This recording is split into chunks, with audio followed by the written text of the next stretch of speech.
Tere! Tänase video teemaks on kutsikad ja uued koeraomanikud, kes siis võtavad esimest korda koera ja nendele antakse väga palju erinevat informatsiooni. Samamoodi internetist saab otsida ja leida väga palju erinevat informatsiooni, mis on omakorda tihti üksteisele vastukäiv. Ehk räägitakse ühte, räägitakse teist või kirjutatakse. Ja kui seda kõike lugeda, võib tekkida suur segadus. Täna ma räägingi sellest, kuidas kutsikaga käituda, mida temaga teha, kui ta teile koju tuleb, kui ta juba teil on, ja alustan sellest, et kui ta võtta, ehk siis veel enne, kui ta teieni jõuab, kuidas seda teha, katsun ka lühidalt seda käsitleda. Head vaatamist!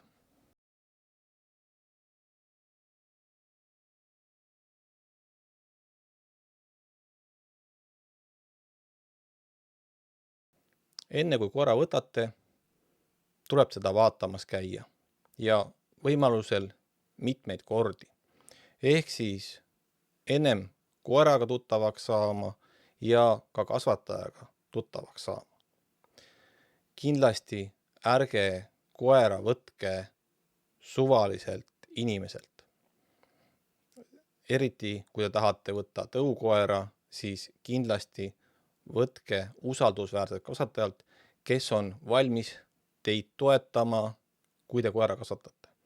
Võib-olla teil vaja abi, nõu küsida ja oleks hea, kui kasvataja saaks seda anda. Või väga tänuväärne tegevus on see, kui te lähete võtate koera varjupaigast. Varjupaiga koerad vajavad loomulikult uut kodu, aga peate arvestama, et varjupaiga koeral on tõenäoliselt mitmed traumad ja ta vajab rohkem abi. Ta vajab teie poolt rohkem abi, ta vajab seda teiepoolset tuge võib-olla mõnes mõttes rohkem kui koer, kel ei ole traumat. Ehk siis nendega on võib-olla natukene keerulisem hakkama saada, aga nad on väga tänulikud, kui te neid aitate. Aga ükskõik, millise variandiga te lähete, kindlasti käige korduvalt koera vaatamas. Tehke temaga tutvust, on ta siis päris kutsikas või varjupaigas võib-olla juba vanem koer. Et kindlasti on see tutvus vajalik, et ei oleks sellist olukorda, kus ta kohtub teiega esmakordselt. Ja ka teie kohtate koeraga esmakordselt ja kohe võtate koera. Jah, seda tuleb ette mõnikord, eriti juhul, kui koer võetakse välismaalt. Aga kui te võtate koera Eestis, siis kindlasti tehke seda väljasõitu koera koju korduvalt. Et see tegelikult annab teile kui koeraomanikule, tulevasele koeraomanikule võimaluse tutvuda loomulikult koeraga, aga ka inimesega, kes seda koera siis kasvatab. Ehk siis koera kasvatajaga. Et ka see on tegelikult tähtis aspekt. Et see inimlik läbisaamine, kuidas kasvatajaga suhtlus klapib ja loomulikult ka koeraga. Et võib olla olukord, kus teil on ettekujutus, jah, mulle meeldib selline tõug või mingi teistsugune tõug ja ma lähen ta vaatama, siis võib-olla reaalsuses teil tekib hoopiski teine mulje sellest ja võib-olla te mõtlete ümber hoopis. Või ei klapi kasvatajaga suhtlus. Ka sel juhul võib-olla tuleks mõelda ümber ja näiteks vaadata mõne teise kasvataja poole. Et sellised väikesed tähelepanekud enne, kui te koera võtate. Kui te koera koju toote, ehk siis kui teil on see päris see päev käes, kus te nüüd lähete ja võtate koera, ta tuleb teile koju, siis kindlasti peate arvestama sellega, et ta on šokis. Kui see on autosõit, pikem reis, siis ta võib olla ka selles šokis, pluss te toote ta täiesti võõrasse keskkonda.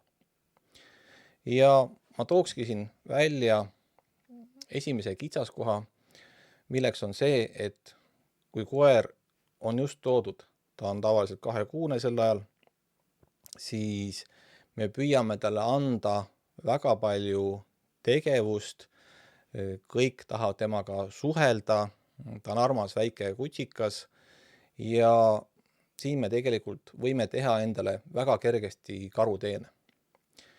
Nimelt, koer on paanikas tegelikult sisemiselt. Isegi kui ta seda välja näitab, kuna ta on kutsikas, siis ta võib-olla ei oskagi seda hästi välja näidata, siis ta vajab kohanemisaega, see on kõige tähtsam, mida te peate alguses tegema. Ehk te annate koerale rahu ja kohanemisaja, vähemalt paar nädalat. Mida see tähendab, see kohanemisaeg? See tähendab seda, et ei tekita koerale uusi erutavaid ja ka tema jaoks raskeid väljakutseid. Ehk siis näiteks väga palju tegelemist, väga palju temaga mängimist, seda ei ole vaja teha. Seda nii palju pole üldse vaja teha, kui tavaliselt inimesed teevad, aga just need uued kogemused, tal on niigi väga ja väga uus kogemus, kogu tema elu pöörati pea peale. Ta toodi võõrasse kohta, ta on tõenäoliselt üksinda, tal ei ole õdesid, vendi või ka teisi koeri, võib-olla on mõned teised koduloomad, aga tihti mitte. Ja ta peab alguses ainult sellega kohanema, et ta on uues kohas, uued lõhnad, uued inimesed, kõik on uus. Kui ta on teiega eelnevalt juba natukene tuttav, on see väga hea, aga siiski on see kohanemine talle paras katsumus. Ja seetõttu soovitan võtta alguses väga rahulikult. Ehk siis teda mitte üle erutades anda talle rahulikult, vaikselt seda kohanemisaega, et ta tuleb ja uurib teie elu, kohaneb teie eluga. Käitute võimalikult tavapäraselt edasi, loomulikult tuleb temale ka tähelepanu pöörata, aga siiski, et see kogu elu ei keereks ümber kutsika, sest tavaliselt kipub see juhtuma. Ja siis ongi tal nii palju seda ärevust ümber tema. Näiteks lapsed, kui teil on lapsed, siis nemad kogu aeg tahavad ju koeraga tegeleda. Nende jaoks on sisuliselt see uus ja huvitav mänguasi, kes on pealegi elus. Et see kindlasti tuleb seda keelata ja lastele selgitada, et koer peab saama rahus, puhata, omas tempos kohaneda, et ta on täiesti võõras kohas, et ta on meile tulnud, et ta ei oska veel siin käituda, ta vajab seda kohanemisaega, et seda on kindlasti vajalik lastele selgitada. Ja mängida alguses pigem vähem kui rohkem. Just seetõttu, et ta on niigi väike, ta vajab aega, ta vajab rahu ja ta vajab ka puhkust. Kutsikas vajab väga palju und.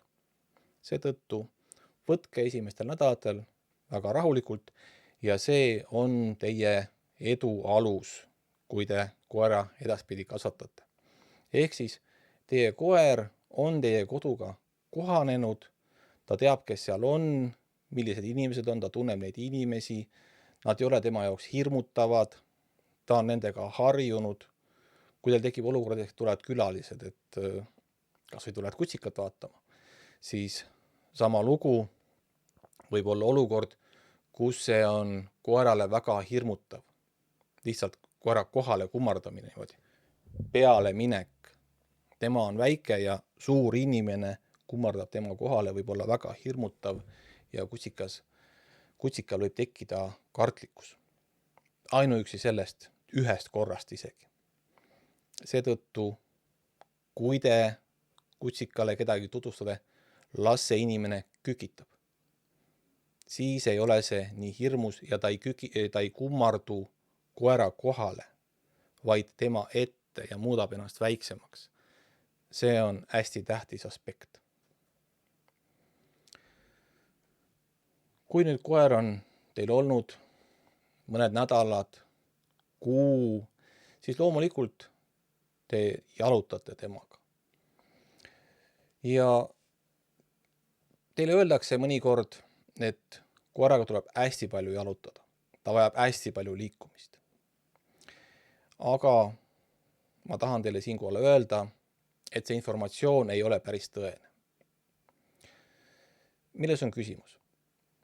Asi on selles, et tema liigesed, luud, kogu tema organism on välja arenemata, on arenemisjärgus ja see tähendab seda, et eriti tema jalgade siis liited, kõõlused ei ole välja arenenud ja kui te panete temale suure koormuse jalgadele, siis sisuliselt te kahjustate tema jalgu ja võivad tekkida väga varajases eas terviseprobleemid.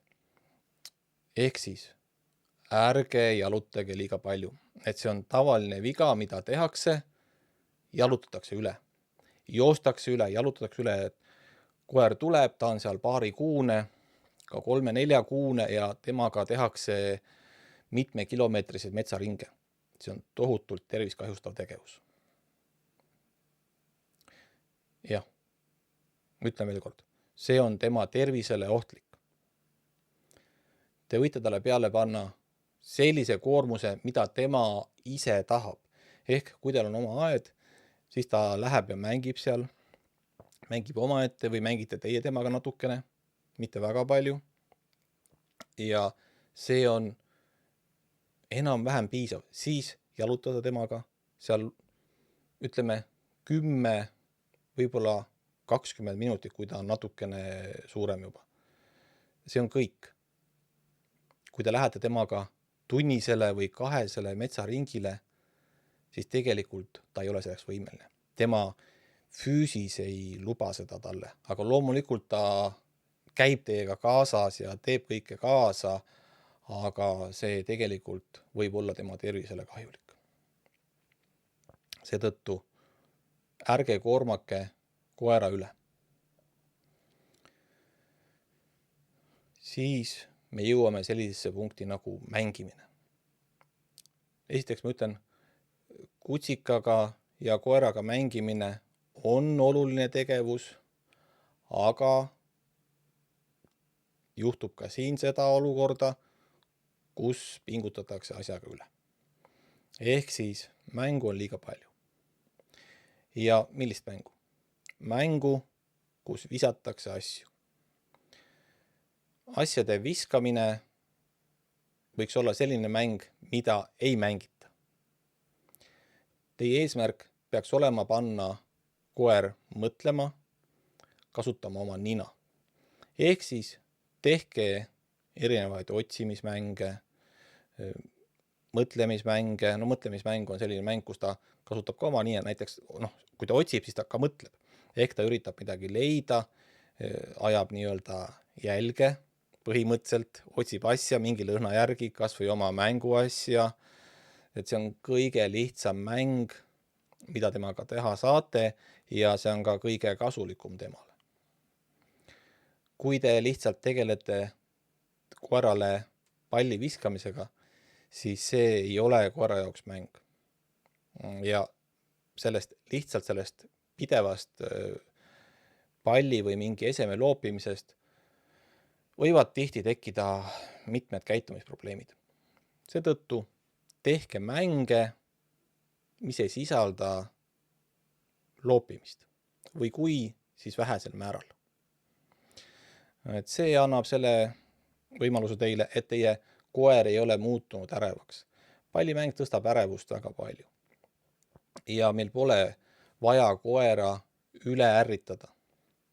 Ehk siis käitume temaga rahulikult, teeme temaga mõnusaid mänge, otsimismänge, nuuskimismänge, võime talle osta ka puslesid, aga kui te ostate koerale pusle, siis tuleb seda temaga koos lahendada. Õpetada koera puslet lahendama. Ja alguses kindlasti väga lihtsaid. Ja loomulikult võite ka ise puslet teha. Koera pusle ei pea olema poest ostetud mingisugune asi, kus ta siis peab mingid asju liigutama, lükkama, tõstma. see võib olla täiesti käterätik. Panete sinna maiuseid sisse, ta peab sealt seest maiuseid otsima. Muud sellised hästi lihtsad tegevused on ka koerapuusled. Et ei pea ajama asju keerukaks. Et on ka minu kanalil siin paar videot koeraga, webinari täpsemalt öeldes, koeraga mängimisest, just nimelt nendest mõtte- ja tegevusmängudest, tehtud koos nupukäpaga paar aastat tagasi. Et kindlasti võite neid vaadata, saate mõned ideed, milliseid mänge koeraga mängida. Et seetõttu olge mängimisega, ma ütleks nii, et ettevaatlikud. Ärge pingutage ka sellega üle. Mõistlikus koguses. Väga tähtis. Sest et mis me koeraomanikega me tahame tavaliselt teha, kui meil tuleb see kutikas majja. Me mängime temaga hästi palju, me tegeleme temaga hästi palju ja ta muutub tegelikult läbi kõige selle ärevaks. Ja tõenäoliselt saab ka ta seetõttu vähe magada, kuna me anname talle hästi palju seda tegevust. Ehk siis liiga palju tegelikult. Võtame natukene tagasi, katsume olla mõistlikud koeraomanikud ja mitte panna sellele väikesele koerale liiga suurt koormust, ei füüsilist ega ka vaimset koormust, vaid parasjagu kõike. Seejärel jõuame järgmisesse punkti, mis ongi see puhkuse osa. Ehk siis me peame andma kutsikale palju puhkust, palju und. See tähendab seda, et tal peab olema rahulik koht, kus ta saab minna magama. Kui ta tahab magada nii-öelda pererahva tegevuse sees, las ta magab seal. Kui ta tahab minna kuhugi nurka peitu, las ta läheb sinna. Ärge võtke koeralt ära seda une kohta, et ta peab magama ühes kohas, näiteks puuris. Teil ei ole vaja puuri. Puuri on vaja ainult reisimise jaoks. Kodus elav koer ei vaja puuri. Mitte üheski hetkes ta ei vaja seda. Kui teil näiliselt tekib puuri vajadus, siis mõelge, miks teil see vajadus tekib. Mis pärast te peate koera puuri panema? Kui see on mingisugune nii-öelda halb käitumine, et te tahate ta sellepärast puuri panna, et seda halba käitumist eemaldada, siis tegelikult koera halb käitumine ei lõppe. Te panete koera puuri ja tegelikult tekitate talle lisaprobleeme. Kui te lihtsalt arvate, et koer peaks puuris kasvatama, siis keegi ütles teile seda, siis see ei ole tõsi. Koera ei ole vaja puuris kasvatada. See ei ole talle mitte kuidagi hea. Kui teil on puur, siis ärge mitte kunagi pange seda puuri just kinni. Kui koer tahab sinna minna, las ta läheb. Kui ta ei taha, siis ta ei lähe. Ja tegelikult te näete, et enamus aega koer valib muid kohti, kus siis puhata, olla. Et vähesed koerad valivad selleks puuri. Väga vähesed. Et tavaliselt see puur ei ole see koht, kus koer tahab olla. Kui te õpetate ta seal kogu aeg olema, siis jah, ta läheb sinna, ta teab, et peab sinna minema, aga see ei tähenda, et ta tahab seal olla. Kui te annate talle võimaluse olla ka mujal, siis te näete, et koer tahab olla mujal, mitte selles puuris. Puur ei ole turvapaik. Puur on koht, kus koeral tekivad vaimsed probleemid. Minu poole pöördutakse palju juba päris noorte koerte probleemidega. Ehk siis me räägimegi koertest, kes on seal 4-5 kuused, pooleaastased ja neil on juba välja kujunenud mingisugused käitumisprobleemid. Tavaliselt on see selline näksamine, hammustamine või muu ebameeldiv käitumine, mida siis omanik ei taha, et toimuks loomulikult. Ja ma nüüd annan teile lihtsa lahenduse. Õigemini, ma olen selle teile juba nüüd selles videos andnud, aga ma kordan üle. Selline käitumine väikesel kutsikal tekib sellest, et ta on lihtsalt väga närviline. Ta on tohutult üle erutatud ja tõenäoliselt välja puhkamata. Ehk siis seda tegevust, mida te olete temaga teinud, on olnud lihtsalt liiga palju. Mängu liiga palju, jalutuskäike, jooksmist liiga palju, liiga pikalt ja puhkust liiga vähe. 3 asja. Tehke kõiki mõistlikult, seejuures puhkusaeg peab olema sellest kõige pikem. Ehk me räägime ajast 18–20 tundi puhkuseks. See ei tähenda seda, et koer magab järjest, vaid ta vahepeal tegutseb, vahepeal puhkab. Et kui te neid väikeseid soovitusi kasutate, siis teie koer ei lähe ärevaks, ta ei hakka näksama. Sest näksamine tekib sellest, et ta ei oska enam muud moodi ennast väljendada. Ta ei oska ennast muud moodi teile arusaadavaks teha, kui ma näksan sind. Sest ma ei oska muud teha. Mul on nii ärev, mul on nii närviline olla. Ja ma siis näksan. Ma näksan su kanda, ma hüppan sulle säärde, näksan käsi. Et tihti tekib see lihtsalt suurest ärevusest, mis koera peas valitseb. Andke talle rahu, andke talle puhkust, andke talle seda kohanemisaega. Ja kohanemisaega tuleb anda ka kõikide muude asjadega. Ehk siis läheme teema juurde, milleks on sotsialiseerimine. Sotsialiseerimine on tihti valesti mõistetud. Ehk siis sotsialiseerimiseks peetakse seda, kui koeraga käiakse kogu aeg teiste koertega mängimas ja teda viiakse väga paljudesse erinevatesse kohtadesse, väga paljude inimestega tutvu. Ükski neist asjadest ei ole sotsialiseerimine. Või selles mõttes on, aga seda tuleks teha hästi väikses osas. Mida see tähendab? See tähendab seda, et me peame kõiki asju tutvustama koerale ükshaaval ja temale sobivas tempos. Kui me viime väikese kutsika koera aeda ja seal on 4 või 15 võõrast koera, siis kutsikal on seal väga raske olla. Tal võib olla hirmus, ta läheb närviliseks seal, ta sõltub, kui hästi te oskate koera lugeda, kas ta seal näiteks läheb kartlikuks, läheb närviliseks, hakkab ringi jooksma seal meeletult, tahab üldse ära minna, aga te ütlete, mine mängi, need on head koerad, siis te võite tekitada koerale olukorra, kus ta hakkab teisi koeri kartma ja põhimõtteliselt nii palju, kui teisi koeri näeb, nende peale haukuma.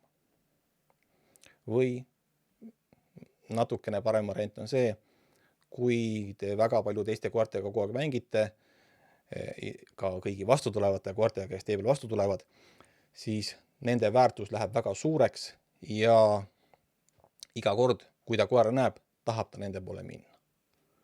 Siis ta teab, et sellega peab saama mängida. Aga see on tore seni, kuni teie koer on seal paarikuune kutsikas.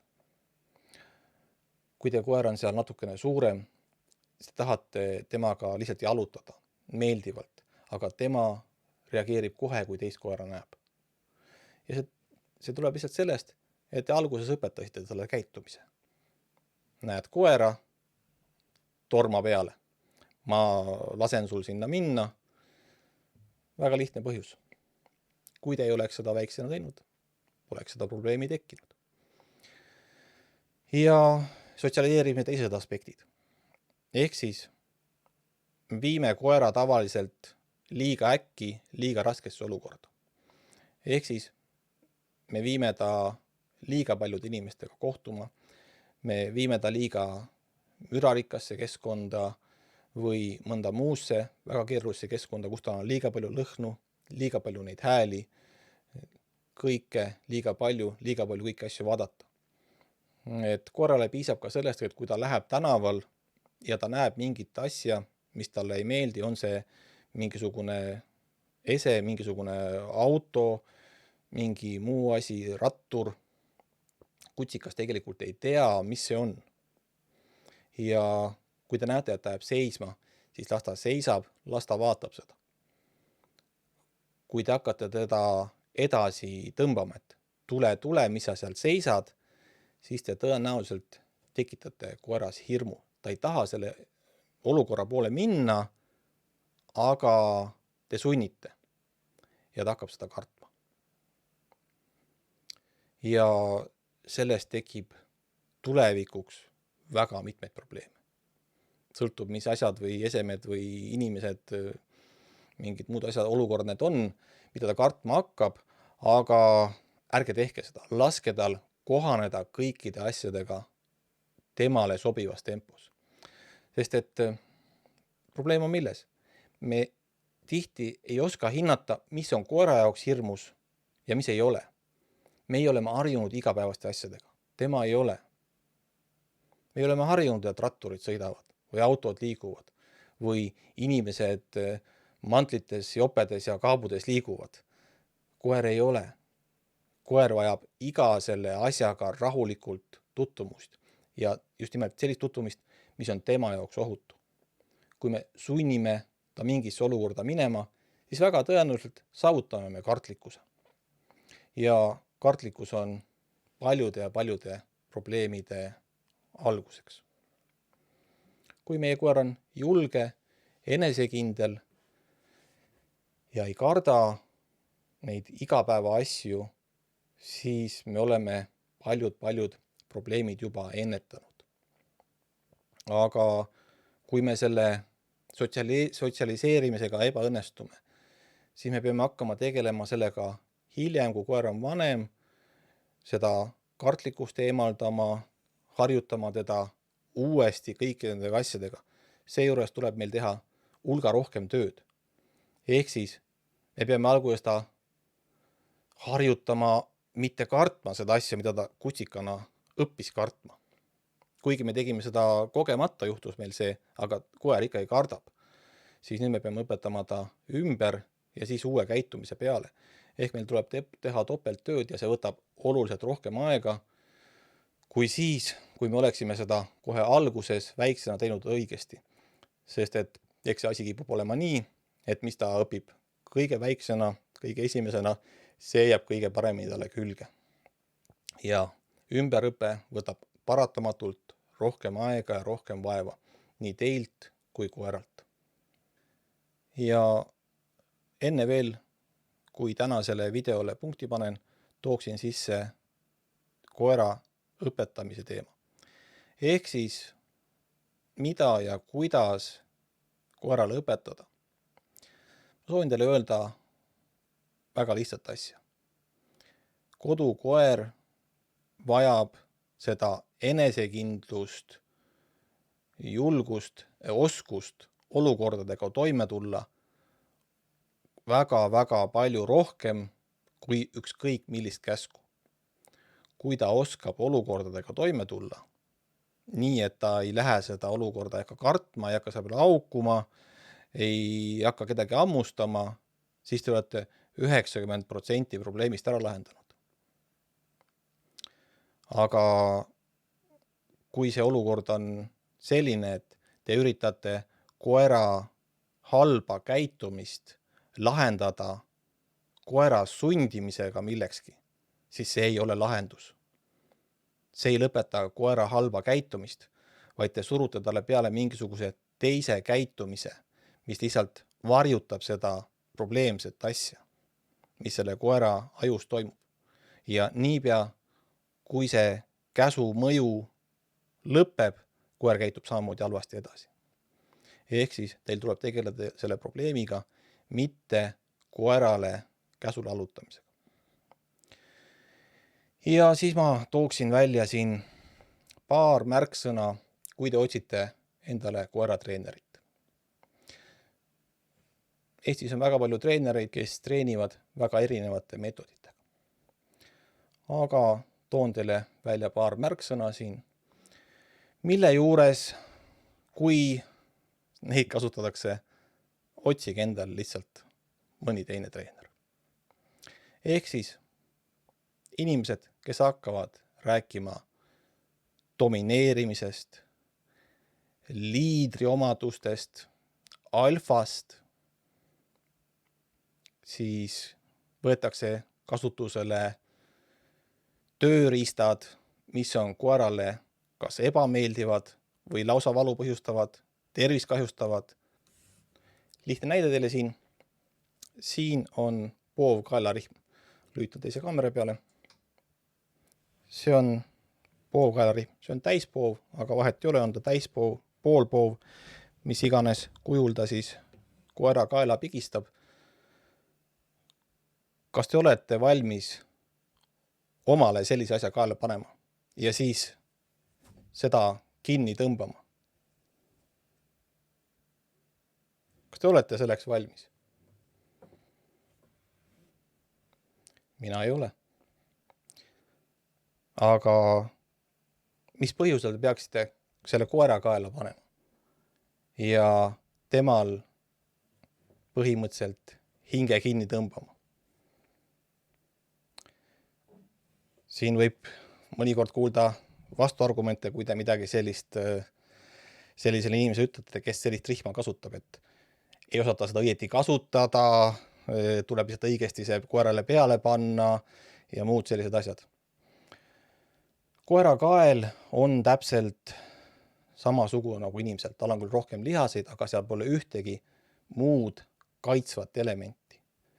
Ehk siis see, kus kohas selline asi koera kaela asetab, ei muuda mitte midagi. Me muudame koerale võib-olla olukorra rohkem või vähem ebamugavamaks. Pluss tõenäosus kahjustada koera hingetoru sellise nii-öelda tööriistaga on väga ja väga suur. Nii et mõelge, kas te olete valmis selle endale kaela panema ja siis seda kõvasti tõmbama või mitte. Kui te ei ole selleks valmis, siis ma ei soovita seda ka teie koera kaela panna.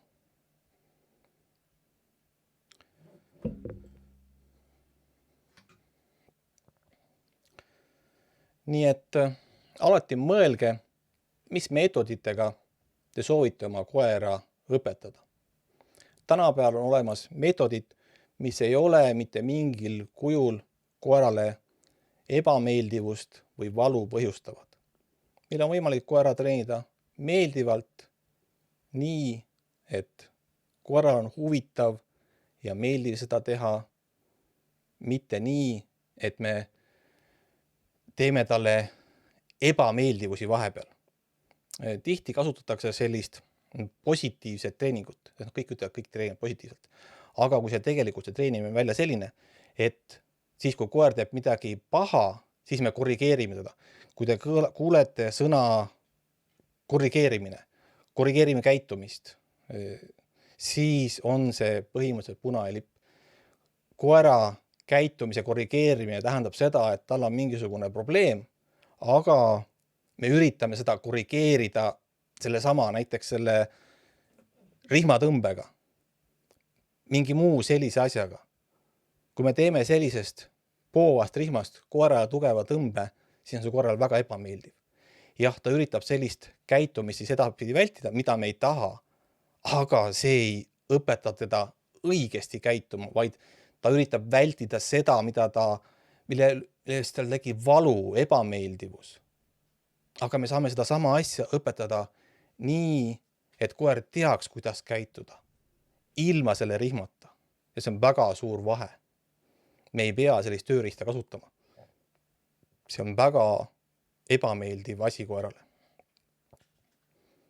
Ja seda ei ole vaja. Ei ole vaja selliseid ebameeldivaid tööriistu. Ja õpetused, ma panen jutumärgid siia, õpetused teemadel alfa, liider, need on ümber lükatud rohkem kui 20 aastat tagasi. Ma kordan veel kord, rohkem kui 20 aastat tagasi on alfa isase või alfa emase teooria ümber lükatud selle sama inimese poolt, kes selle alguses lõi. Ta tunnistas, et ta eksis. Te võite otsida selle kohta internetis materjali. 20 aastat tagasi, rohkem 20 aastat tagasi. Aga meil siin Eestis üritatakse seda jätkuvalt teha. See, mis oli 70-ndatel, on ammu ümber lükatud. Tuleme tänapäeva, tuleme meetodite juurde, mis on koerale meeldivad, mis on minu arvates õige kasutada. Kui see on midagi, mida te ei taha, et teie pool tehtaks, siis ei taha ka teie koer, et tema peal seda tehtaks. Nad on head, mõtlevad olendid. Nad ei taha ebameeldivusi. Nad üritavad vältida probleeme. Aga kui me paneme nad probleemide sisse, siis nad peavad kuidagi seal hakkama saama. Küsimus on selles, kui raske probleemi ette me nad panime ja kas me aitame neile seda ära lahendada. Kui me ei aita ja ta ei näe muud lahendust kui haukuda, hammustada ja peale hüpata, siis ta seda ka teeb. Aga kui me teeme kõike ettevaatlikult, rahulikult, tasapisi ja õpetame ta probleemidega toime tulema, siis ta saab sellega hakkama ja saab hakkama kogu oma elu.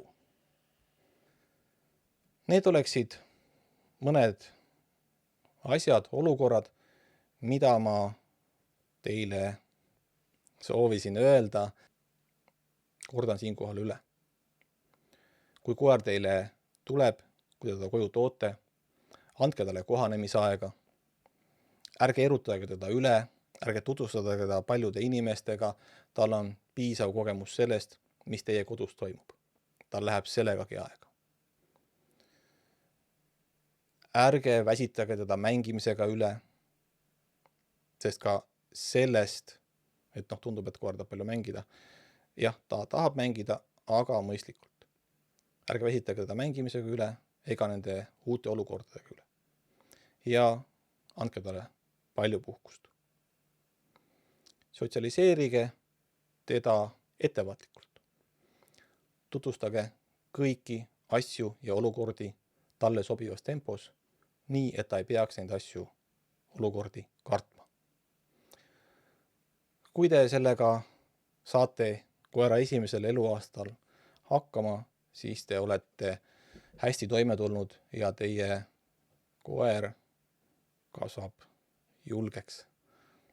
Ta on enesekindel ja ta ei lähe teisi koeri kartes urisema nende peale.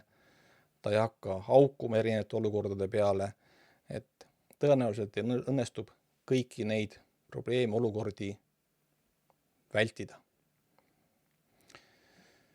Aga kui teil tekivad mured, siis kindlasti võite ühendust võtta. Katsun teid aidata. Sellega ma tõmbakski tänase video otsad kokku. Soovin teile kõike head ja kohtumiseni.